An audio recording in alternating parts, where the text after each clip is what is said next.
Hello, everyone, and welcome to the Global Engagement Series, Public Purpose in the Time of COVID-19. This series is hosted by the UCL Institute for Innovation and Public Purpose. My name is Antonio Andreoni. I'm an associate professor here, and I will be chairing this event. Tonight, we have our fifth engagement, and tonight we will discuss manufacturing health, a wake-up call for resilient economies. In this series, as many of you have been following our initiative, we have covered several emerging national global policy issues, from the macroeconomic response to the crisis to the opportunities and challenges that governments have in the specific conjunction to actually address the so-called twin crisis of health and sustainability. And we have done that trying to look at experiences across several countries around the world and trying to learn from what is on the ground, what is happening on the ground. For those of you who haven't had the chance to follow the events, just a reminder that you can access them through our website and our YouTube channel, where you will also get quite a lot of material content and policy briefing in particular that we've been producing as a result of several engagements over the last week. Now, a cross-cutting theme of the series has been really the systemic nature of the crisis, and also the different readiness that governments have shown around the world in terms of responding to the crisis itself, both in terms of the immediate needs, but also in terms of how to set up a policy agenda that would allow to move to a different type of normality, not the old normal. Of course, the challenge at this stage is particularly dramatic. Projections and first analysis around the impact of the crisis across the economies are extremely alarming. And at the same time, we've been seeing that some sectors have been affected more than others, and some economies more than others. So we are pretty much conscious of the variety of challenges that across the world people and governments have been facing. With this event, Manufacturing Health, Wake-up Call for Resilient Economies, we are really trying to look at one critical dimension of these crises, and in particular, what makes government and economies both resilient and ready to respond to the crisis. And we will do that by looking at to which extent productive sectors of the economies have been able to respond to the unprecedented needs that society expressed through these last months, in particular the health sector. For many weeks, we have been seeing the newspaper being dominated by the discussion around the challenges in ramping up manufacturing capabilities, and in particular supply of ventilators and other essential protective equipment. And now that we are moving in some countries to a sort of second phase of policy thinking around the post-COVID rebuilding, it's quite interesting to see how many ministries, government are showing interest in how we can rebuild more robust, more resilient economies. And in this discussion, of course, again, the way in which we design industrial policy for a more robust industrial ecosystem are taking a central stage. Things like conditionalities on bailouts are, again, very much part of the everyday discussion. And in a sense, as it's been evident from the pages also of the Financial Times, the business community is also, in some cases, keen to see the government more active in terms of steering the transformation of a number of sectors. Now, this new reality, of course, raised a number of fundamental questions, which will be relevant for this policy design process and this broader global engagement. In particular, we have set up for today a number of questions around what does make an industrial ecosystem resilient, in other terms, what we have to target to increase the resilience of our economies, what we have learned from a number of public-private engagements which have been set up in order to scale up technology and responses to the crisis. And also in a more global sense, can we expect changes in terms of not just the trade patterns, but also the organization of production and value chain? And in a sense, how developing countries can also try to use this crisis in order to also rebuild their economies around sectors such as the pharma and medical device sector, which offer them an opportunity for more inclusive and resilient structural transformation. These are really the topic that today we have set up for our discussion. These are quite challenging questions and issues, and this is why we are particularly pleased to have three remarkable speakers for tonight who are going to help us really in thinking through these issues. As announced, we are always structuring these events in a way that also the audience will have a big part to play in terms of raising further questions. Without further ado, let me just briefly introduce our speakers. We have tonight Professor Tim Minshall, who is the Dr. John C. Taylor Professor of Innovation and Head of the Institute of Manufacturing at the University of Cambridge.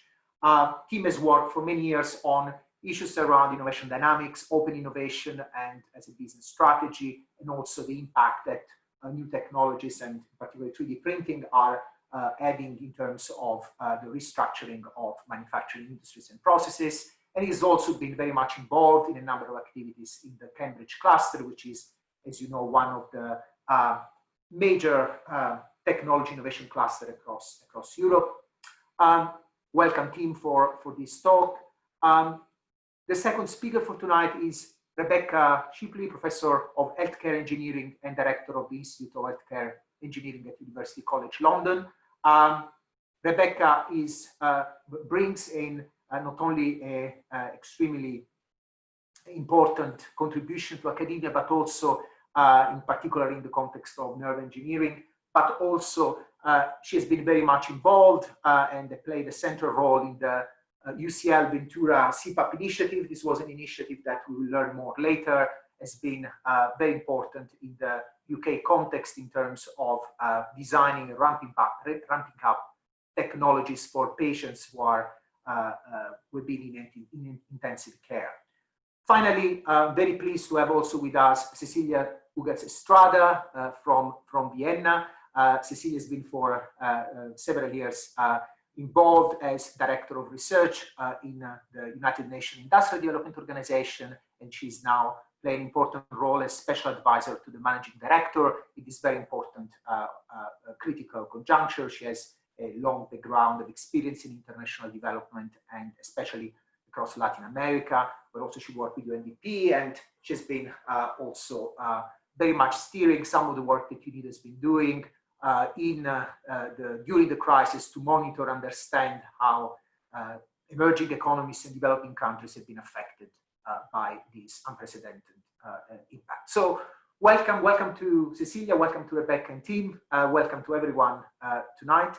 And we will be, as I said, collecting questions. But before we do that, I would like to start our discussion really with a sort of reflection around what is the current situation in terms of the impact that the crisis has been having on the industrial ecosystems and how government have been responding before, throughout, and after the peak of the crisis. And I think I would like really to invite Tim to just open this discussion, because I think can help us really navigating the complexity associated with this moment.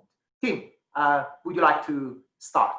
Antonio, thank you very much and for inviting me along, and also to the IIPP team for organising this event so well. Perhaps just to start, to a tiny bit of context, I'm not a healthcare expert, as you will have seen from Antonio's description of what I have done, but I'm from an institute where we do look at healthcare in the broader context of manufacturing and supply chains from a technical management and policy viewpoint. But what I was asked to do is just provide a little bit of structure based on what we've been seeing over the last few months. This is just some ideas. And the way I thought I'd do it is by breaking it into the in-crisis activities, the emerging from the crisis issues, and then hopefully the post-crisis issues that we'll no doubt be facing. So the in-crisis bit, it's been sort of seeing how manufacturing as an entity has been able to support the way we've addressed certain challenges. And I'll come back to that in a second. And the second bit under the crisis is also about survival. The manufacturing sector is a hugely important part of all economies, and certainly the UK economy, it's faced some very, very big crises in terms of survival throughout this. But also some companies have actually managed to thrive in this environment, and maybe a little reflection on that. But the first point there is about support. What did manufacturing do to allow us to address these, I guess we're allowed to once use the word unprecedented and then not again, so I've done it. But there's something about the way in which manufacturing was repurposed, I think is very interesting. We'll hear more about this later on. And maybe just in terms of the different types that went on that might stimulate some discussion later. So there's the sort of the national initiatives in the UK dealing with the anticipated shortfall in ventilators and how that was managed. It's a very interesting example of how a manufacturing system can reconfigure itself to do something at very short notice for a very complex product with critical quality requirements. Was very interesting. We'll come back to that. Then that was nationally coordinated. Then we saw repurposing happening with individual NHS trusts, forming relationships with manufacturing firms who perhaps hadn't been their traditional suppliers. So an example of this would be what happened with Barbour, as in Barbour jackets, moving into manufacturing scrubs at very short notice. And we've seen dozens, in fact, hundreds of other examples like this where this has happened, but at a very local or individual trust level, which is quite interesting about flexibility and agility. Issues around efficiency come in at this point though. And then a third thing we saw around repurposing was around these community projects, these extraordinary bottom-up initiatives where local makespaces and schools and all sorts of places started making PPE for their local healthcare community, not just the hospitals, but the primary providers as well. Really interesting from a manufacturing viewpoint. How do you coordinate that? How did that happen? Are there lessons to be learned from that? Are there less good things that we observed in that environment? So perhaps there's a conversation we can have later about that issue of the repurposing. The second bit under the in-crisis bit was around survival. And in a way, the repurposing sort of helped a little bit with survival because there were products to be made and to be delivered, but that was relatively minor compared to the scale of UK manufacturing.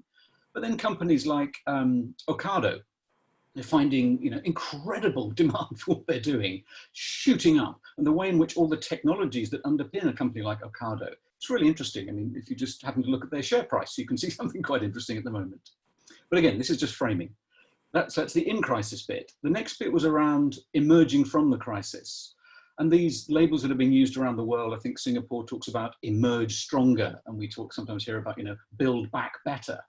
Very interesting at going, okay, we've had the crisis, let's make sure we're stronger when we come out of this, or more accurately, as we exit, we are doing that in a way that is appropriate. And this has revealed a number of things. And one is around the risks around long supply chains, which it's not a new discovery, but we've certainly seen the effects of it. Or also the perception of the problems of long supply chains, all the weirdness we had at the beginning around certain essential supplies being in short supply when they actually weren't. But there's and we can see it in terms of the healthcare provision, as in, hang on, if you assume you can always get the products you need for your healthcare system somewhere in the world, that's one strategy. But if it's a pandemic, everybody needs the same goods. So how do you deal with that? So there's a sort of a market versus and trading and arbitrage thing there. There's also a production capability thing. It's not about is the right thing in the right place at the right time, is can you make more for use in the right place at the right time?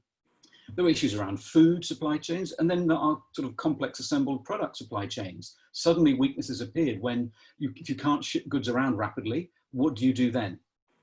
So then there's something perhaps that drifts into this, it's about supply chain resilience.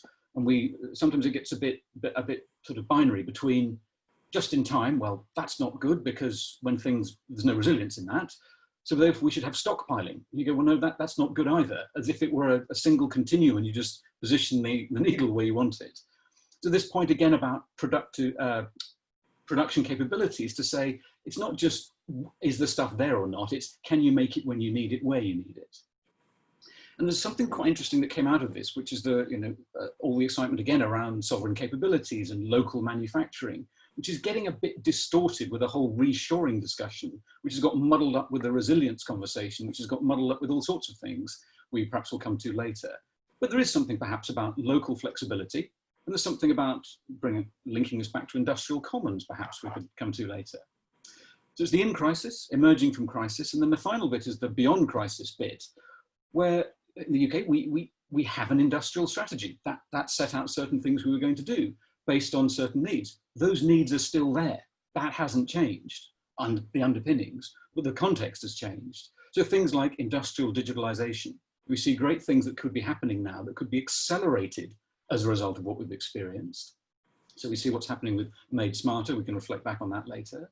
There's also issues around skills, which was, you know, an enormous issue for the UK. Well, that's very, very clear that that's going to be even more of an issue now. And then finally, the fact that there was, of course, the move to net zero, where manufacturing is continuing to play a big role in that. So all of these broader issues are still there and haven't gone away and still need addressing. And perhaps what we're experiencing through COVID will allow us to address these maybe more rapidly, maybe learn some lessons that could be applied there, or maybe not. Maybe it's just a completely different situation. We just need to press reset and go back to where we were. So maybe the final comment is, there's something critical as well about learning lessons from this. So we're trying to capture the stories of things that have worked, but we're also desperately trying to make sure we capture the stories of things that didn't work in this context.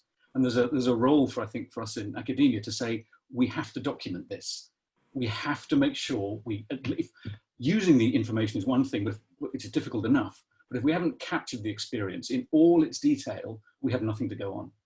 So slightly rambling, but just sort of 3 points I was trying to make there. I'll now hand back to Antonio. Thanks, Stephen. I think these are very helpful. I mean, many of the issues you address many of the challenges in many countries through the lenses, of course, of UK experience. But of course, some of these issues have been raised in several debates in different economies. And of course, if we look at the Korean experience or the German experience or other industrial ecosystem, they've been reacting and scaling up their capacity and their productive capabilities in different ways. So I think this is an important lesson. I think you also emphasize this issue of coordination, which really it's not a new thing, but actually in this context of everything has to be delivered fast, and the challenges also what has to be delivered, which are quite sophisticated technologies, really raised this problem around who are the players who have to be coordinated and how this happens, and do we have the capacity to do so? Do we have these organizational capabilities to make this happen? And here I would like really to bring Rebecca into the discussion, because I think she has a first-hand experience around these coordination challenges. And again, we will build a bit more on the UK experience before moving with Cecilia in an international context. But Rebecca, would you like to join us in this discussion in terms of really what has been this experience from your side? And I'm referring, of course, to, as I mentioned before, the UCL partnership with a number of companies in developing this CPAP initiative. Thank you, Antonio, and it's a real pleasure to be on here today. So thank you so much for the invitation, and again for the brilliant organisation. So I must caveat by starting by saying, my kind of career expertise is as an academic, a healthcare engineer, but I've got a specific experience from the COVID response in the UK, where we were involved in building and rolling out non-invasive ventilators for the NHS. So I'll just tell you a bit about the story and the kind of journey that we went through, which kind of just gives you an introduction to, as I said, our specific experience starting from scratch in the UK. Now, our journey really started back in the middle of March, when COVID was starting to take off in the UK, and there was the knowledge that the surge was growing, exponentially growing, and the UK government put out a call to essentially mobilise the engineering base in the UK, both academic and industry, to manufacture ventilators at scale for the National Health Service. Now at UCL, we have a really strong partnership between our engineers and medics through the UCL partner hospitals. And essentially a small group of us went for a drink one evening in the common room, myself and my colleague and engineer, Professor Tim Baker, who's a professor of mechanical engineering design at UCL, and Professor Mervyn Singer, who's a UCL academic but a clinical scientist. So he also leads the intensive care unit at University College Hospital, which is one of the biggest teaching hospitals in the UK. And I was already collaborating with him on a completely different project, but we thought we'd get together and have a chat around his perspective of what engineers could do in this scenario. So that was I think the 17th of March. Now Mervyn has this wonderful international network of intensivist friends and colleagues, and he'd been talking to friends in China and in Italy, especially in the Lombardy region, around what had worked for them in terms of treating COVID patients. In both countries, the initial response when COVID patients needed intensive care treatment for COVID was to mechanically ventilate them, which is when you sedate a patient and you basically put a tube down their windpipe, and the mechanical ventilator is a device that breathes for you, and it essentially gives you time to treat the patient and for them to hopefully be able to recover and deliver oxygen to them in the interim. Now, the experience in both Italy and China was that when they did that, their healthcare systems quickly became overwhelmed, because patients are ventilated for weeks at a time, and it requires a really high healthcare worker provision to look after those patients, usually a 1-to-1 ratio. And instead, what they started doing was using CPAP, which is a non-invasive way of delivering oxygen to patients via a face mask, but delivering pressurized oxygen. CPAP stands for continuous positive airways pressure devices. And the experience was that CPAP was stopping around 50% of patients from progressing to needing mechanical ventilation, which is obviously good for the patient, but good in terms of optimizing healthcare resource as well. Now, we were kind of a bit tangential then to the ventilator challenge and government-led activities in the UK, but essentially we kind of saw this as our call to arms. Mervyn is an extremely experienced intensivist, and we set to trying to manufacture CPAPs for the UK. The critical point there was that there was a national shortage of CPAP devices, and we didn't make any in the UK. So there wasn't an easy way of scaling up that manufacturing capability using an existing CPAP manufacturer. So the approach that we took was to go back to a historic device that was off patent, which had been used very widely in our NHS and internationally, so it had a wide clinical base for evidence-based for efficacy and safety, and that was the Philips Respironics Whisper Flow.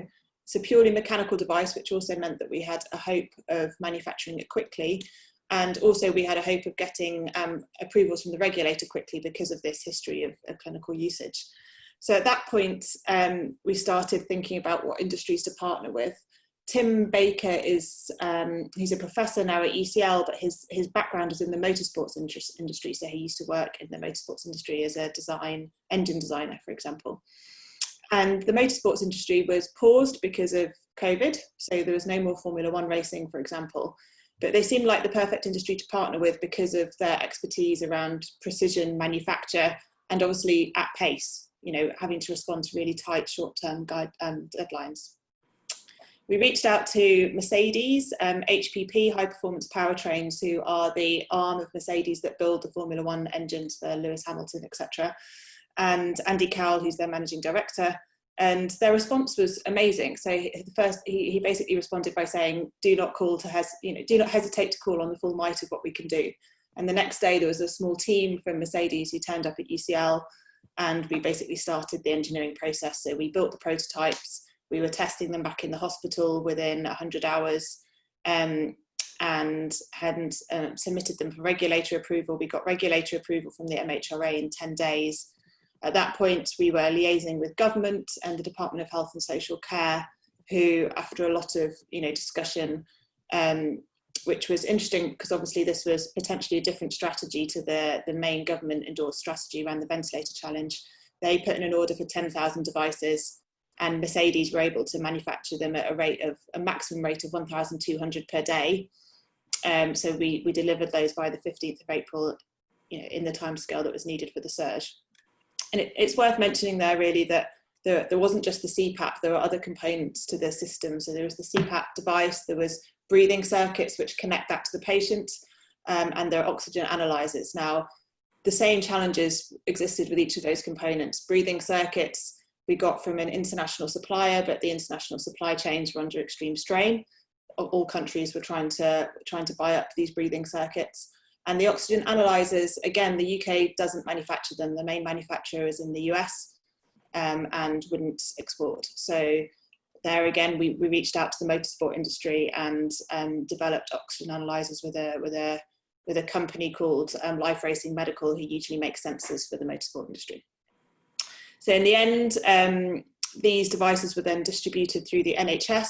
Again, we teamed up with an automotive logistics company to do the kind of next day delivery of devices to NHS hospitals, a company called GTEM, and they've gone to 60 NHS hospitals so far, which was fantastic. And then the final kind of piece of the puzzle was that there was obviously a global need for these devices. There still is. Obviously, COVID is still very much an issue and huge issue in huge proportions of the world. We released all of the designs and manufacturing instructions through a zero-cost license process to enable local manufacturing in other countries, which was really it was just us trying to do the right thing in terms of enabling access to other countries. That was very popular, so the designs have been downloaded across 105 countries, and we're now working very closely through the Department of International Trade with, in particular, Latin America and Asia to both support the manufacturing development in those countries, but also, local supply chain activity around how you get access to the right materials. And then the other components that I just mentioned, so things like breathing circuits. We have teams in Peru and Mexico who are now making hundreds of these devices, but of course they need the full kit to go with it. And so in many ways, the story is ongoing, but in a different geographical context now. So that's my kind of personal experience of relevant to this event, but as I say, a very personal experience of COVID from the perspective of what we were doing at UCL at the time. Thanks, Rebecca. And I think this is, if someone reading the blurb of this event was wondering what was all this discussion around readiness, resilience, or concept like ecosystem, I think you gave the flesh and blood of what this really means, the importance of the coexistence of a number of players who are able to combine these different capabilities in a way that is very much functional to address a challenge like the one that COVID has posed. And of course, I think you also raised a number of important points around the fact that this was a process that started almost bottom up, right? And there have been challenges in coordination also at the national level in terms of how to absorb, not just in the UK, but if we think about experiences across regions in Europe and other countries. And of course, you ended your talk with a reference to also a number of countries who are now trying to also be much more affected, if we think especially Latin America, the situation in Brazil, in Chile, and so on, and are in a situations where, paradoxically, similar to the UK, might have had lack of certain type of production capabilities, but at the same time, the situation might be even more problematic, and the art sector is very much struggling to respond to this type of crisis. And of course, there has been also debate around the extent to which technologies can be actually reduced in terms of their complexity and functionalities to actually be diffused across developing countries, exactly because, as you pointed out, developing these technologies, it's really a supply chain effort. It's not just one individual company or university. So that's, I think, very important what you brought into the discussion. I would like to bring in Cecilia actually now, because really we are moving into this international context where I think UNIDO has been one of the main, probably the main UN agency who has been always advocating and pushing and doing work on the ground, try to support a number of developing and emerging economies. And it seems to me that in this specific area, there is a new sort of mission for UNIDO around how to create more resilient economies, starting from a number of these critical manufacturing processes. Cecilia, would you like to join us and bring your experience into that and what UNIDO is doing and what we are learning there? Thank you very much, Antonio. Hello to the fellow panelists, and also thank you very much to the IIPP for the invitation to participate in this webinar. Yeah, I would like really to start maybe, just providing you some figures, the latest figures that UNIDO has published in terms of the quarterly data for manufacturing value added. As you probably know, the United Nations Industrial Organization is also in charge of collecting the official data on manufacturing value added for all over the world. And we usually release these numbers in two ways, as a form of a yearbook, but also as a quarterly report. So we were actually expecting these numbers, as you can imagine, with lots of interest. especially because we didn't do any kind of nowcasting. Or, these are basically official numbers that come from the statistical offices, from all over the world. And what they show actually confirm, what we have been already discussing a little bit, that manufacturing value added has actually decreased on 6% with respect to the first quarter of last year. So huge, sort of decrease in manufacturing value added. And, that's not the worst news. The worst news, I think, that this is only reflecting probably the last 2 months of the last month of that quarter, because as we all know, I mean, the lockdowns actually started in March for many countries except China. So we are actually expecting that the numbers that will be coming in the second quarter and during the rest of the year will be a bit worse. Yeah. So these numbers are actually, more or less, if you want, similar to what happened during the 2008-2009 financial crisis. So it's that big, and we are actually now just starting to see it, at least, in the figures.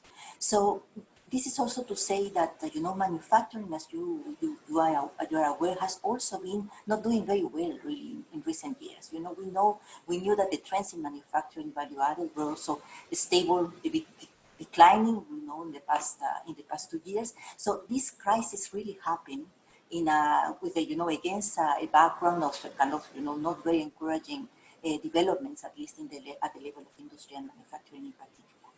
So, but from every crisis, we really have to look for a window of opportunity, right? I think it's a little bit that, the tonic of our discussion, and really to find out what can we really do with things that are happening at the moment, and how can we really, turn the evidence in a way that, it can be potentially,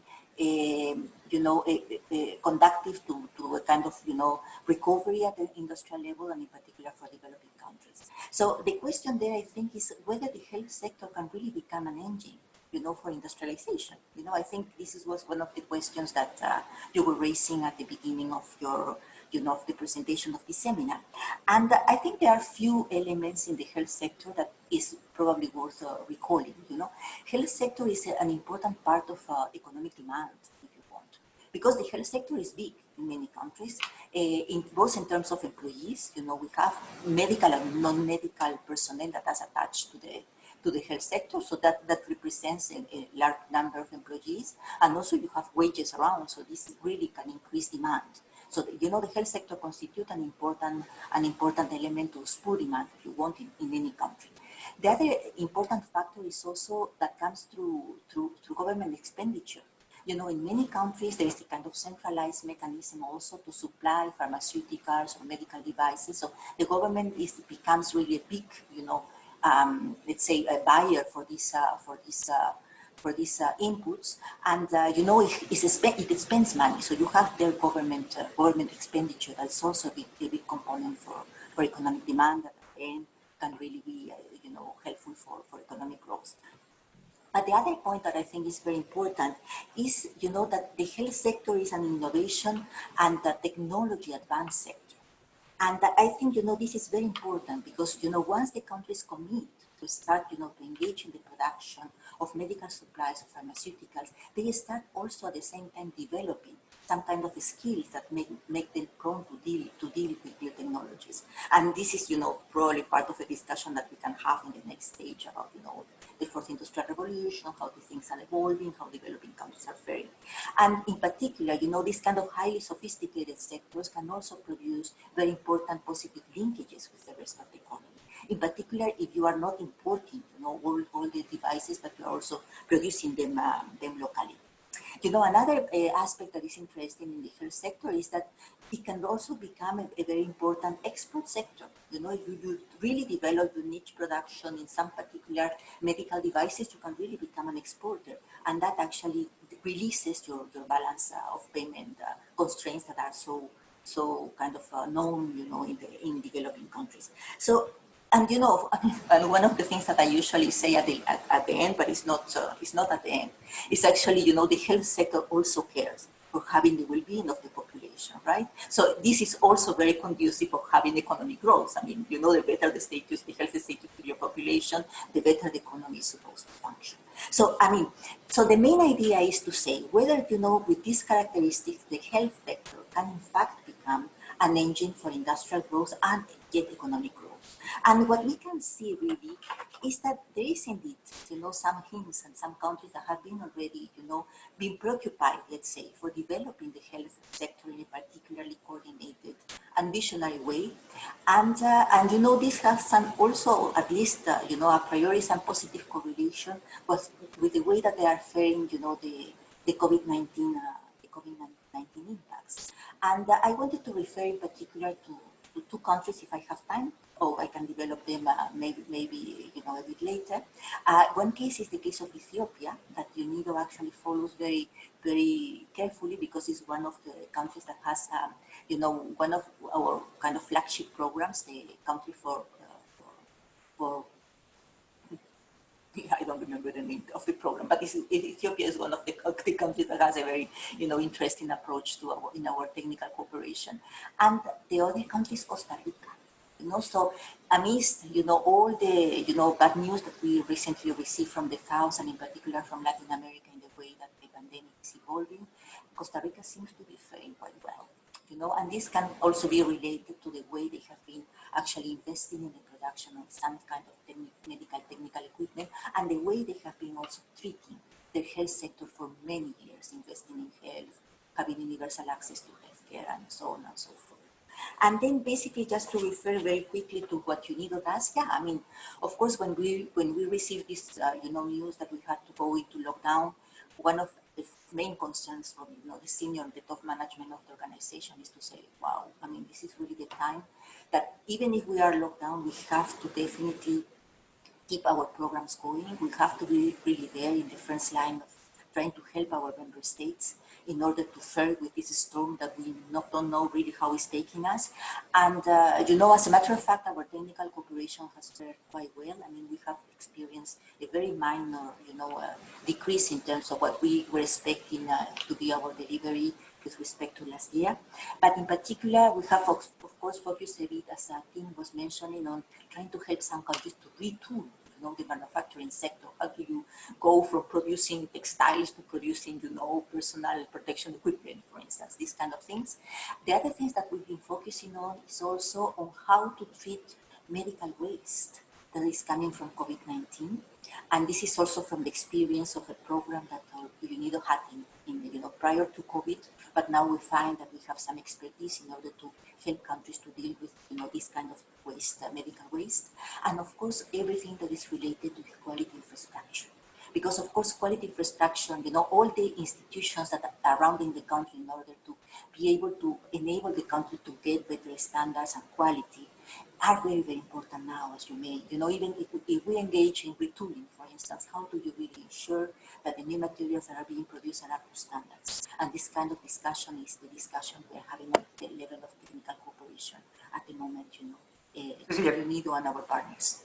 Now, this is very important, because you are opening up a number of very important issues around, what does it mean in many of these countries, using the health sector as a driver of transformation, as a driver for a more inclusive, sustainable society across all the value chain, from the problem of retooling to the problem of creating the ecosystem of players that work well. In fact, the cases you raise, in particular Costa Rica, of course, is a remarkable example of a country which has been able to use the medical device industry actually across a number of supply chains, and to develop around that.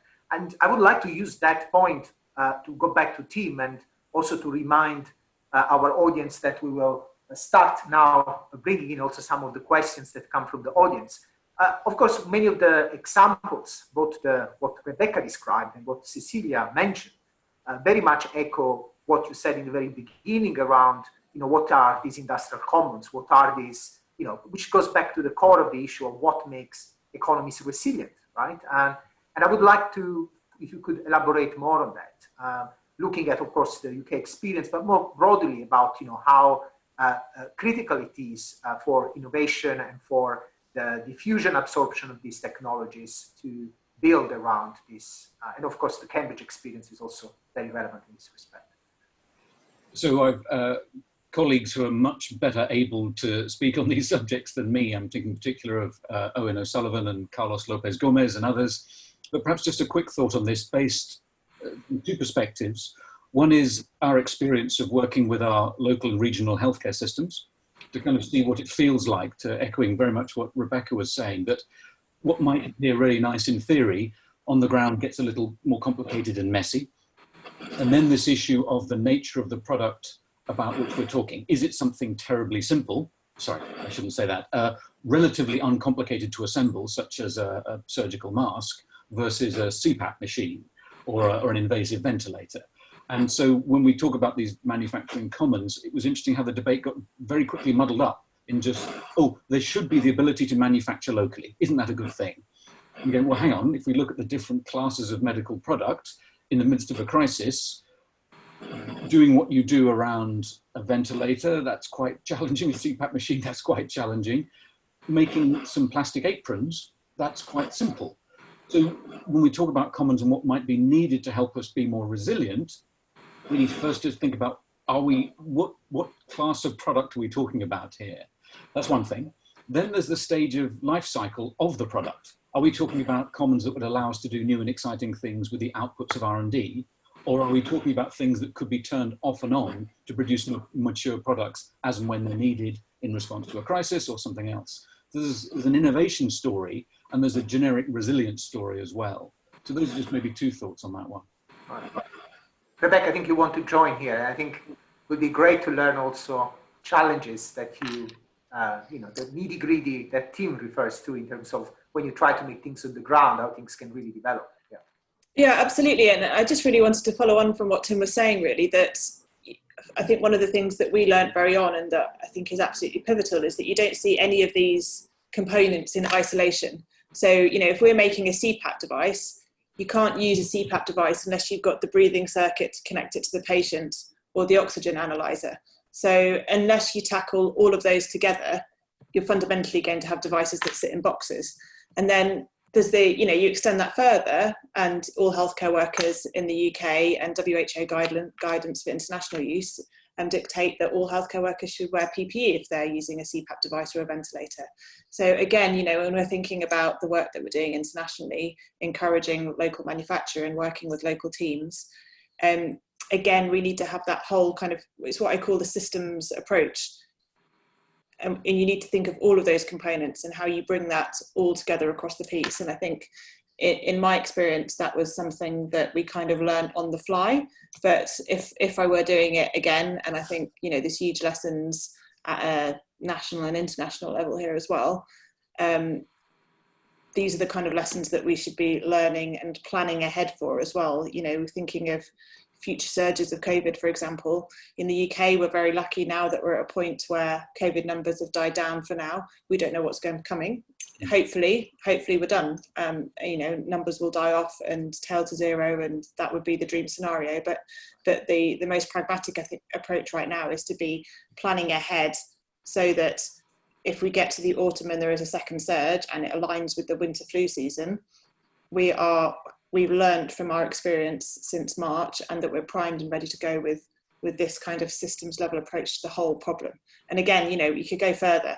So, if you're using mechanical ventilators, then quite a high proportion of people on mechanical ventilators ended up in renal failure. So you need renal device, dialysis machines and filters, and it goes, and drugs and syringe pumps, and it goes on and on. The list goes on and on. But obviously, one of the challenges with COVID was that it was a new disease. So there was opportunity to learn from the countries that had gone before us. I think that could potentially be amplified in future responses.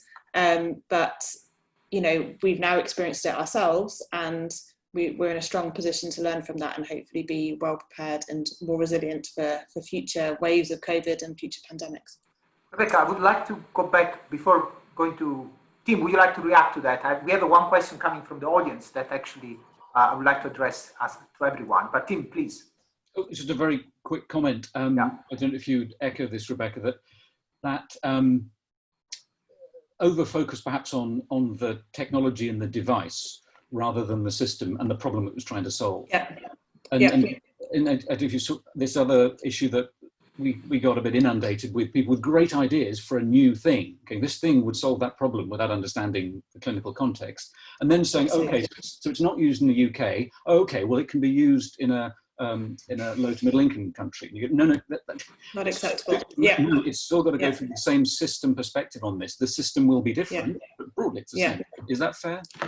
Yeah, I couldn't agree with you any more emphatically, really. So I think, you know, from a healthcare technology perspective, the first piece in the puzzle, I think, is talking to the end users of the technology. So in this case, and it's how our story started, it was talking to the intensive care teams who would be treating patients in intensive care, in critical care.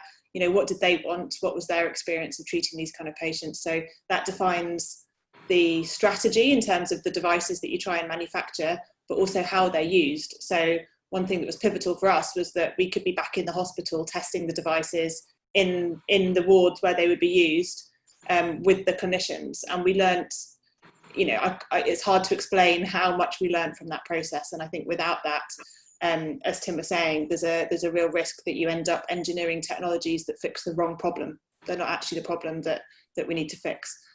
I think we have a very interesting question coming in, which really resonate with some of the things we've been discussing so far, which is really, you know, how critical these things are at the global level, how complex these innovation technology processes are. And of course, we have a question from I think from Chile, from Javiera Petersen, who asks how important are patents and the global dynamics of the health pharma industry in restricting the development of the health industry in developing countries. I think, Cecilia, you might want to bring your perspective on that. I immediately thought about what you, Rebecca, also later, if you want to reflect, you said about, you know, having an open platform for this technology so that they could be actually, since the beginning, you know, sort of escape from this type of problem. Cecilia, would you like to tell us a bit more? What's your perspective on the way in which the patent systems are affecting potentially the health development industry?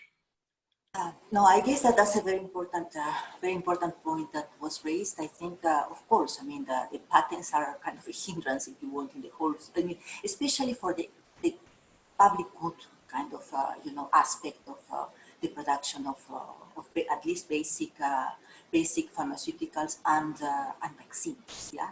So I think, I mean, this is something that, of course, needs to be solved at the kind of global international level. I mean, we have to appeal to the collaboration to have a proper system of coordination in order to be able to keep, on one side, incentives for the research and development, to be able to carry on the fundamental research that goes, of course, underlining, you know, the production of pharmaceuticals and vaccines, but yet at the same time making you know, the possibility of making this accessible for all. I mean, that's a clear problem that we are facing at the moment, even with the production of COVID-19 vaccine.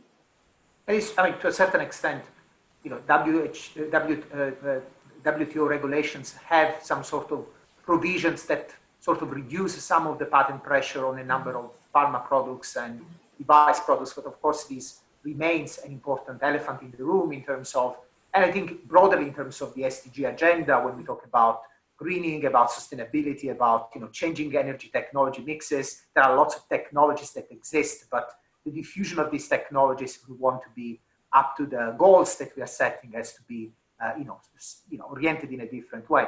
Tim, would you like to say something about it? I mean, in the UK, there has been also this interesting experience now where the government seems to say we want to start producing again directly, which is, given the UK history in terms of industrial policy engagement, quite a remarkable shift. What would be your opinion on this point? So if I can just loop slightly back first to the comment specifically about IP and related issues, is that okay? Yeah, please. So it's been interesting to see the Open COVID IP initiative getting organizations to say, look, for the purposes of this pandemic, these things are now available on free license. And it's been interesting to see how Stanford, Berkeley, and some colleagues here at Cambridge, Frank Tietze and others have been involved in this to say, if that's a barrier, let's try and overcome it in the context of a crisis. What that means longer term, in response to the question from Javier, I'm not quite sure. The second issue was around, and I don't know if this relates to your experience too, Rebecca, on the other side of open source. We would see a number of people would approach us with ideas for new technologies, which they'd say we'll make this ventilator or some related device open source. And then somebody in the States rather helpfully has put together the 90 plus open source ventilator projects that are currently running at the moment. And so the IP is not the issue, the open source thing is there, but it's still not going to get used. It's not the IP that's stopping it being used. It's, as Rebecca was saying, the whole system, the supporting infrastructure, the complementary assets to make it work. Is that fair, Rebecca? Yeah, again, absolutely agree. So I guess there's two components that are to respond to there. I think, you know, first of all, I think when you're thinking about supplying to other countries from the UK perspective, and particularly thinking about lower middle income countries, there's the same conversations that need to happen around understanding the end user. So both the clinicians who, you know, the healthcare providers who are going to be the people on the ground using these devices in the particular settings, but secondly, what those settings are. So is there provision of a robust oxygen supply infrastructure, which is needed for CPAPs. So, you know, we're always very clear that CPAPs will work if you're in a hospital setting where there's a piped oxygen supply. They will not work in a rural region where that doesn't exist. And I think, you know, there's similarly whether there's power access, et cetera, et cetera. So there needs real clarity and honesty, I think, around the needs that a specific device can meet and can't meet. And I think that needs transparency.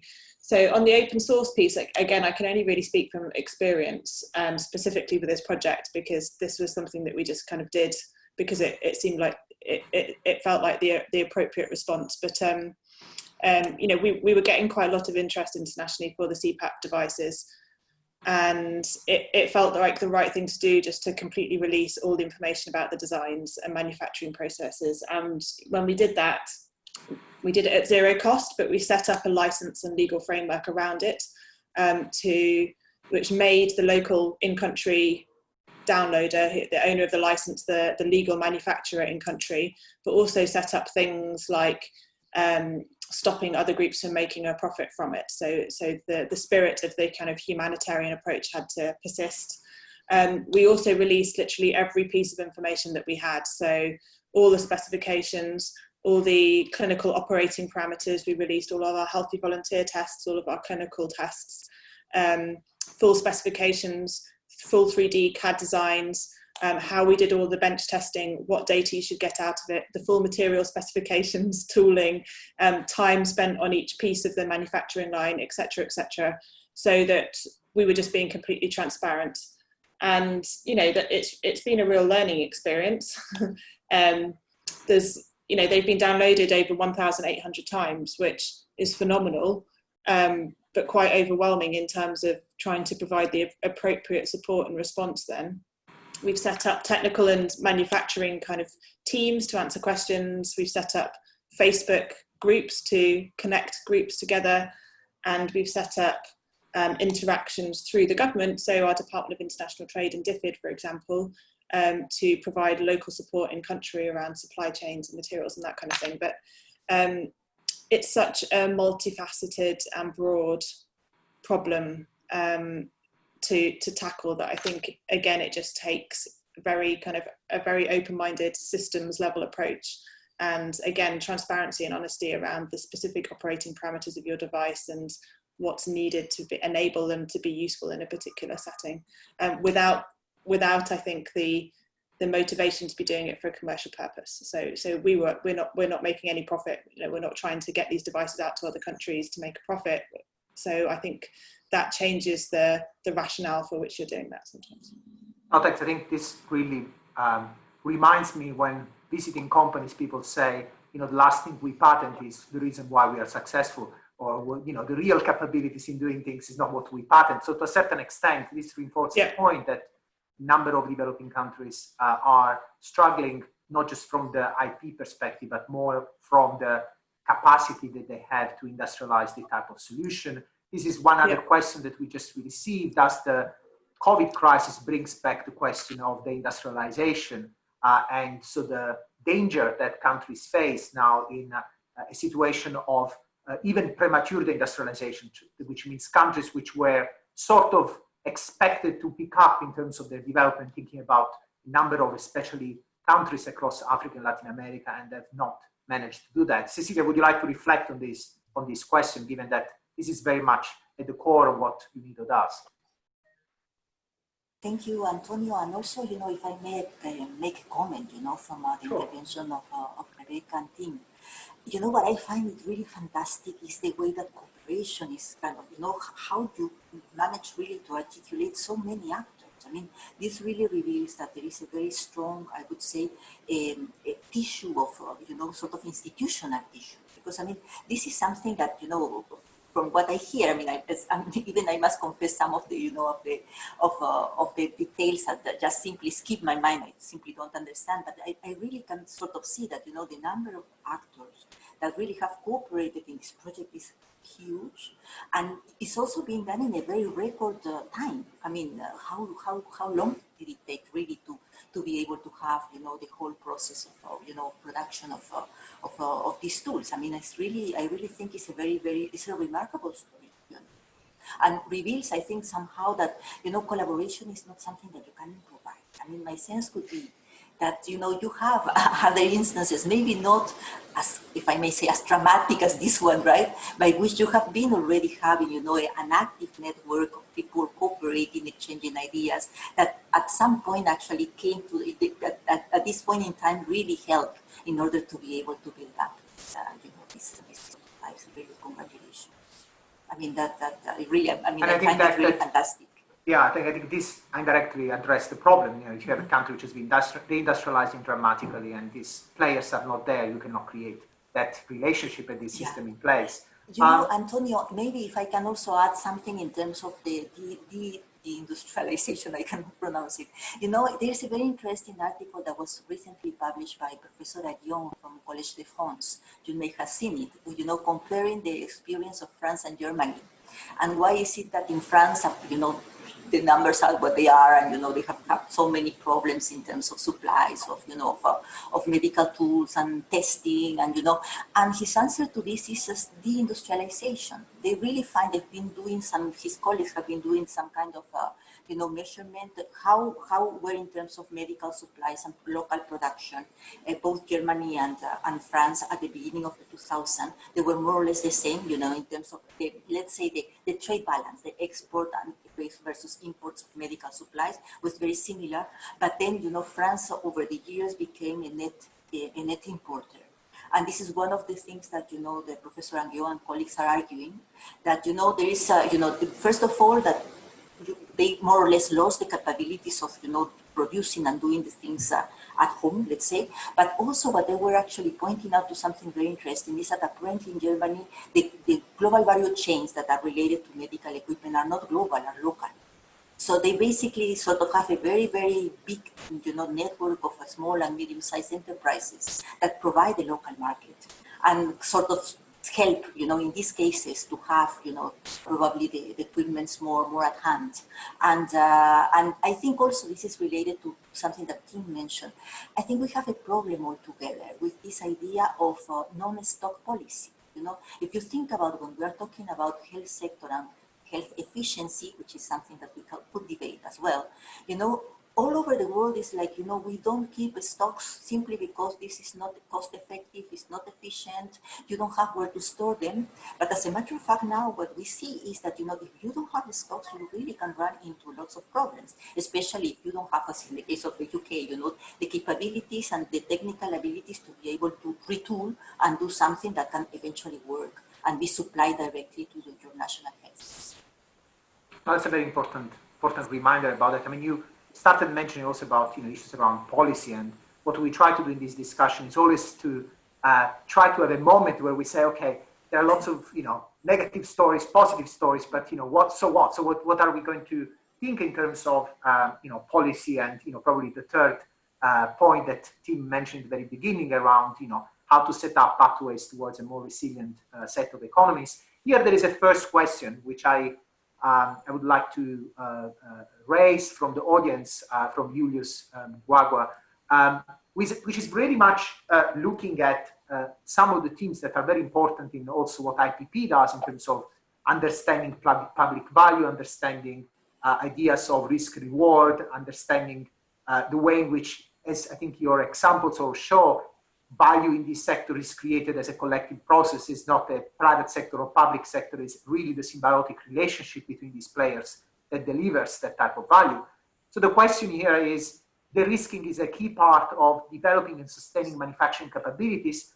How do we ensure this is in place outside periods of urgency? And I think it's a quite important question. And I think probably we would like to bring in some ideas around that. So I can always tell Antonio, when you know it's a difficult question, you do it like that, right? So then we have to shuffle. Someone has to volunteer to pick it up. I'll have a go and get it wrong and others will correct me. If I understand correctly, that de-risking process, when you're doing a new thing and you wish to see whether it's going to have a potential, the actual ability to start making it reduces the risk that it will fail in the market, because you actually have the ability to produce it. And I guess that this will be a nice potential segue into what Rebecca was talking about. You know, could what you do have been done if we didn't have a Formula One industry in Northamptonshire and all its capabilities, and for that to be available at almost zero notice? So perhaps from the very generic to, I absolutely agree that, you know, without those capabilities, you end up being perhaps a nation that just produces high R&D spend and lots of good things, and perhaps a strong service sector, and you can see where this is heading. But if you say, no, hang on, with the right manufacturing commons in place, you can then do this. You can do that de-risking. If I understand right, this question is about, we've seen an example in the UCL CPAP example in crisis, but can this happen outside the crisis? So I've made my clumsy attempt to say something there. Shall I hand over to Rebecca now to fill in the detail? I mean, it's really not an area that I'm an expert in at all, I have to say. I mean, I would say that one thing that struck me through our CPAP experience was that as we got to all of the components and the systems approach that we discussed, the UK wasn't a manufacturer for any of them. And that's a real challenge, I think. So, you know, I think what was really successful was being able to pivot and work with other industries like the motorsport industry and the automotive industry, and there's others, you know, through the ventilator challenge. There were a vast number of industries, you know, aerospace, Airbus, diving industry, kind of repurposed to understand delivering oxygen at pressure through a mask. So countless examples which were phenomenal. But in my kind of naive, non-expert position, I would say, kind of moving forwards, I would imagine we want a balance of manufacturing capability in a distributed set of areas that kind of covers our base and gives us some resilience, as well as this kind of excellence in specific industries, which has the flexibility to be repurposed. And I think engineering is a real prime example of that. I was on a call earlier, and I think, you know, one thing that engineers are super at is solving problems. So, you know, they're kind of problem solvers. So it should be an industry that is very flexible. You know, if you can make a really high precision component for a Formula One engine that's all about understanding how gas flows through a system, then of course there's multiple other industries that's relevant for. And you know, as you said, I'm sure there's huge opportunity in a more stable scenario than COVID to think about how we learn from each other in that way. Right. I mean, I think the question of de-risking, it's opens up lots of different things that are critical in the discussion around industrial policy, right? So we are talking about a sector where the government has an important role in terms of procurement, in terms of shaping the demand, in terms of shaping the type of standards, type of accreditation, all processes that define what is the shape of that market. And at the same time has quite a significant funding capacity in terms of spending, public spending. And at the same time, there are a number of industries you are referring to which are critical for this ecosystem, which have been bailed out, have been receiving significant amount of money through this crisis and previous crises. If we think about the automotive industry, for example, which could be very much leveraged in terms of turning in a certain direction, which is more related to this more public purpose or public value type of creation. Cecilia, would you like to bring in some experience in terms of this industrial policy discussion? I mean, there is an element of procurement here, there's an element of financing, which is also critical. There is an element of supporting supply chain. Who is the risking what?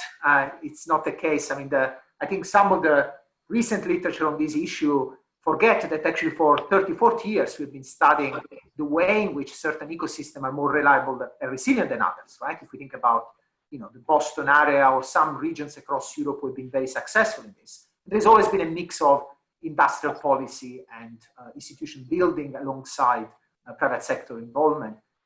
Would you like to reflect upon also what UNIDO is doing in trying to support this industrial policy making process across a number of countries? You mentioned Ethiopia, for example, would be an interesting case for study. No, thank you. And I think, yeah, I mean, when I hear the word risk and de-risking, I mean, for me, always the state is the insurer of last resort, right? I mean, I do strongly believe that you really have a very, very big room for public policy on all these issues. And in particular, everything that has to do with the creation of new products, the creation of a new market. Because really, I mean, we are really talking about introducing products that didn't exist before. And we all know how the chain of the introduction of a new product is. It's kind of lengthy, it's complicated, but you need to have at least a kind of backup in order for these, activities to take place. I mean, definitely there has to be some created demand, and that can come from the state, of course, as you said, public procurement, ensuring that, you produce your engine or you produce your tools and, you are going to have a buyer for it. Otherwise, what do you do with it? Right, and these kind of things. And of course, also, I think, is the underlying idea that you really need to be able to foster the collaboration between industries and academia, because that's the other point that I think this crisis is also showing us very strongly. And I think the examples of Rebecca and Tim are really, really glaring, right? How do you really make the science, technology, and innovation triad that we were talking, the other day to function properly? And this needs definitely some kind of public policy that really is, betting for this kind of collaboration to take place and to survive.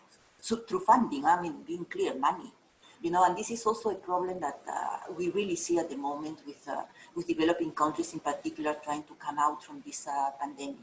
It's what Yayati Ghosh was saying, I think, at some point, that, there's there again another level of inequality. I mean, in certain countries, developed countries, we see it in Europe, within the UK, you have countries that are able to bail out their own economies. In developing countries, your capacity of debt is very, very reduced. So I think there we have also, again, a big problem, because, I mean, this crisis will need a strong public support, and unless we really get from international cooperation, I don't see from where is it going to come. I think you also are referring to what we've been trying to do with lots of these previous events, engagements, trying to link up different areas of policy from the macro angle, the food security. Now we are talking more on the health sector and manufacturing industry, but of course, this is a systemic phenomenon. Tim, I think you wanted to reflect upon this issue as well. Indeed, just picking up on something Cecilia was saying there, and linking to your earlier question, Antonio, about the policy, and I guess sort of trying to link some of these things together, if I may, that this issue of, in a situation like this, it's a very extraordinary situation, but in a more a calmer situation, something about, is the government's role more about helping companies to develop their capabilities rather than guide them with their strategies? So it's about providing all this infrastructure. But then it's not just the manufacturing firms. I guess it's all the ones who sit at the very important interfaces between, as in those who do the measurement, the testing, the standards, which I didn't realize in my naivety. I assumed that was all kind of taken care of in a situation like COVID, where anything that was coming along, there'd be absolutely clear what needs to happen. Not in every situation, I think it's fair to say. So this connection between those who've got the ideas, those who can make it, and those who can say that can be made and that can be either sold or deployed in a system. And then this broader issue, perhaps going back to something Cecilia was saying as well, about the broad range of the smaller companies and their capabilities they have. But how do you do the sort of generic upskilling to make sure that they're all roughly capable of doing what's needed, as opposed to just having sort of some very sophisticated high-end manufacturers and then a long tail of those who are less capable? That doesn't really provide what you need either. And I think just looping it back again, if I may, to the Formula One example, that's an extraordinary example, because you've got R&D, academia linked in with R&D in a commercial space, with manufacturing very, very tightly coupled, and all the suppliers are tightly coupled in as well. When you stretch things out globally, then things become just so much, differently complicated. And particularly when this goes to countries that are at a different stage, perhaps, of their industrialization. It just, those three areas, the sort of the ability to deal with the skills, the ability to deal with the intermediate functions of standards and measurement, and this broader issue of just about what's the base level standard requirement before any of this can be used. Tim, on what you're just saying really matched with one of the questions that we are receiving from the audience, which is about this problem of intermediation and this problem of what are the institutions that plays that role as well. One question, maybe Rebecca, would you like to address that, says, what's the ventilator challenge in the UK successful, and what was the role of catapults? And for those who are not into the specifics of what is happening in the UK, catapults are these technology centers, intermediate institutes, which provides some of the functions that Tim was referring to. Rebecca, I would be very curious myself to learn, is the catapult involved in this mission? So the catapult was certainly involved in the ventilator challenge. So it was a significant coordination arm for it. So I think the ventilator challenge was very successful at bringing together and mobilising a range of industries that don't usually work in healthcare to contribute to ventilator manufacture. And I think that was a really kind of formidable response from a range of companies and industries. And, you know, I think throughout the COVID experience, the kind of goodwill and desire to contribute has been really formidable and has been a real focus, which is fantastic. And I guess is one of the challenges that we don't have in normal times, like this kind of coherence and focus towards a kind of humanitarian goal. I would say, you know, I would refer back to the points that I made around understanding the clinical need and learning from global experience. So I think in the UK, of course, we needed more ventilators, and you know, it was absolutely the right thing to build our capacity around ventilators. You know, but again, there needs to be a really clear understanding of which ventilators. Now, there's a range of different ventilators out there, and what specific role in the care pathway for COVID are we expecting them to fulfill? And you know, how do we get the right skilled training base of healthcare workers who can operate them? You know, normally, so it's one example, but at University College Hospital, and you know, this happened across the NHS. I think the NHS did a formidable job of repurposing other wards, operating theatres, etc., to increase their capacity for critical care. So I think at the time, for example, University College Hospital had repurposed operating theatres where you had the appropriate oxygen supply and could make it into critical care wards. So they were in a position where they had something like 180 ventilators, or you know, essentially wards where you could ventilate patients, but a smaller number of trained healthcare workers who could provide one-to-one support for patients on those ventilators. So again, it comes back to this kind of integrated approach where you think about the clinical scenario that you're trying to treat. So, you know, from our situation, there was also a need for CPAP devices, so non-invasive ventilators, but B, the kind of trained workforce and resilience that you have in that sense, and how you map all of those competing demands together. And so I think that is, again, an important insight from this specific experience, but of course can be also spread across the successful experience of some of the other countries. So we don't have time to go into the discussion around, you know, what type of intermediate institution operated in the Korean context and in some of the German ones, but certainly this is an important dimension that had to be factored in the industrial policy discussion. I think many of the points you raised seems to suggest that finally we are beyond that narrative that is all about innovation, but actually it's about really production and industrialization and all these ecosystems of players. We have just 10 minutes left, and we generally try to use also the last minutes to start getting a few more questions and also start setting up a sort of more policy agenda recommendation in terms of, you know, where would you see from the different perspective of different countries an important area to focus on. And I think we have already covered quite a few, but I think, for example, now Rebecca just raised the skill issue, and skilling has been a major problem in the UK, but across Europe there is a discussion around how to make sure that we are creating the right type of skills, given also the changes in terms of the technology platform behind many of this innovation. And of course, skills is a major issue across developing countries. Cecilia, would you like to start setting up some of these points around where you see an industrial policy agenda developing in this post-COVID phase, and really what would be the sort of starting point, thinking about also some specific countries that you might have been involved in working? Yeah, I think, you know, one of the most important points when it comes, I think, to industrial policy, or in particular developing a particular sector, right, I think is the vision. I mean, you definitely need to have a government that is really committed and really sees, you know, it's important for, you know, strategic reasons to develop, call it, you know, in this case, the health sector or the pharmaceutical sector. And this is what we are seeing, for instance, as I was mentioning, in the case of Ethiopia and several other, you know, African countries. In fact, UNIDO had had for a long time a program that was funded by Germany to actually motivate, help support the production of local pharmaceutical products. And it was you know, it was actually seen as a seed, you know, again, to make possible the further industrialization in these countries. Ethiopia made the pharmaceutical sector in particular part of the broader strategy for growth, and now they are in the second stage, let's say, and they are really continuing in order to have, you know, their own vision is that they really want to become the lead, you know, on this the pharmaceutical sector in the area. They want to export.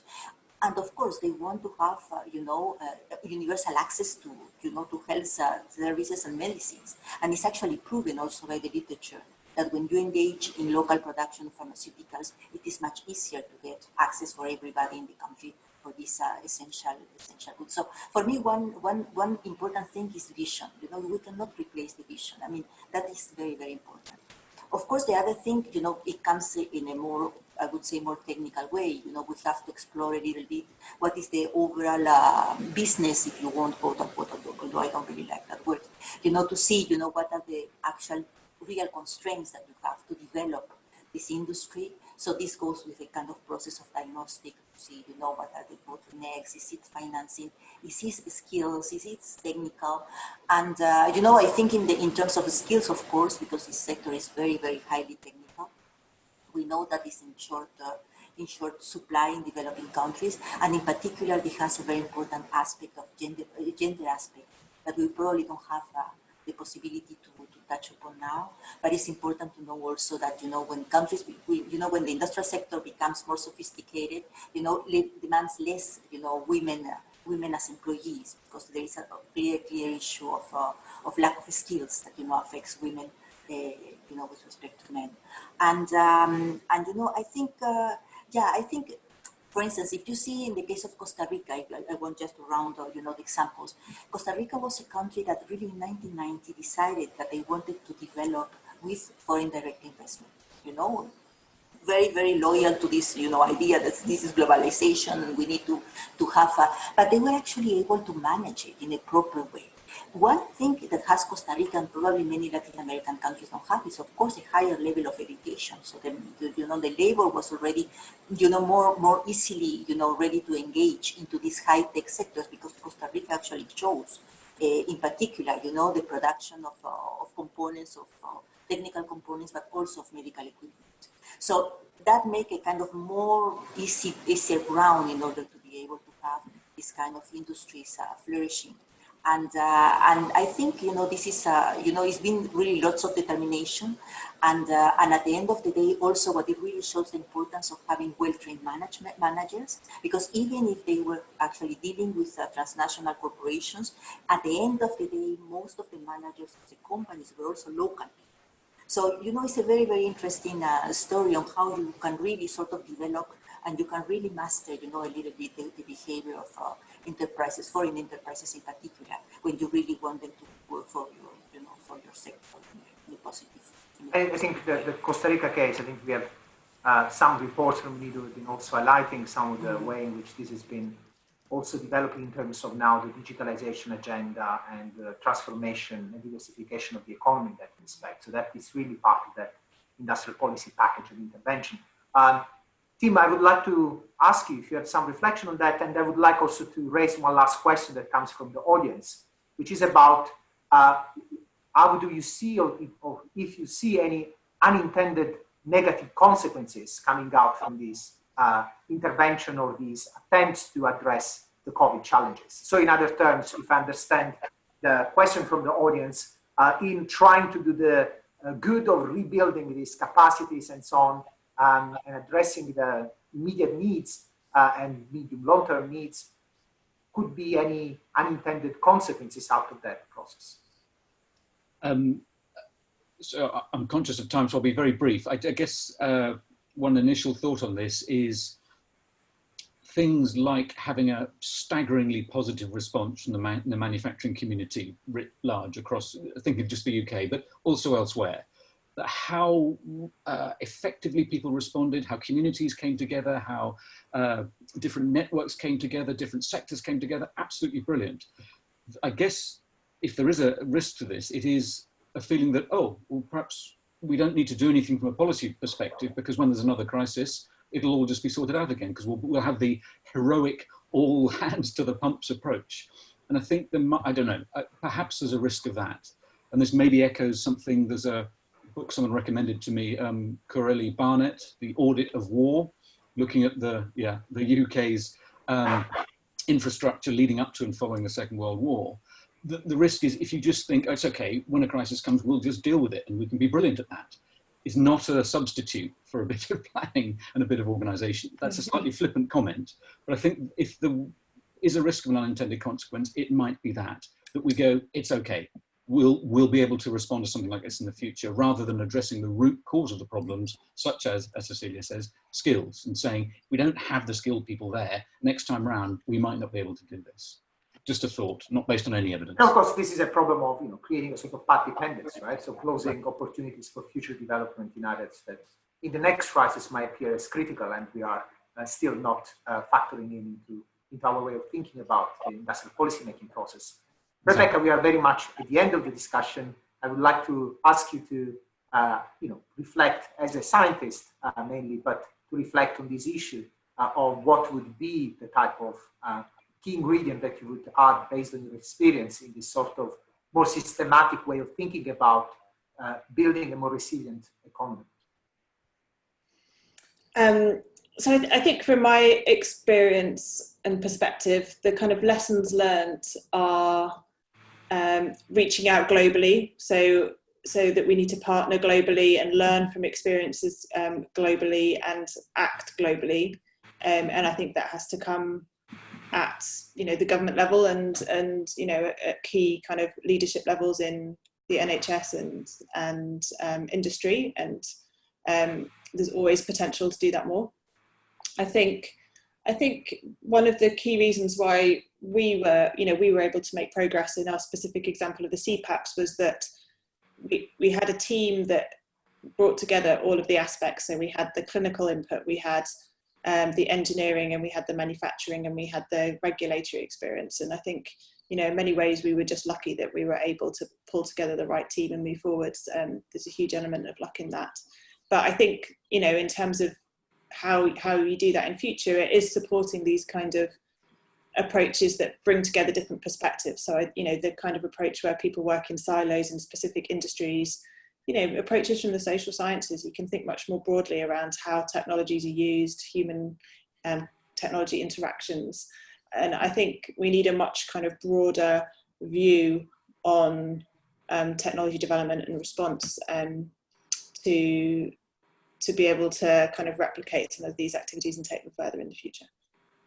Thanks. I think this is a brilliant way to close the discussion. In fact, this is why an institute like IPP, who is very much operating across a number of interdisciplinary type of areas, is really trying to bring in conversation with people like you who are coming from the sciences, from the engineering, and from more the global industrial policy, industrial development perspective, actually to make this conversation meaningful. So thanks everyone again for all your inputs in this engagement.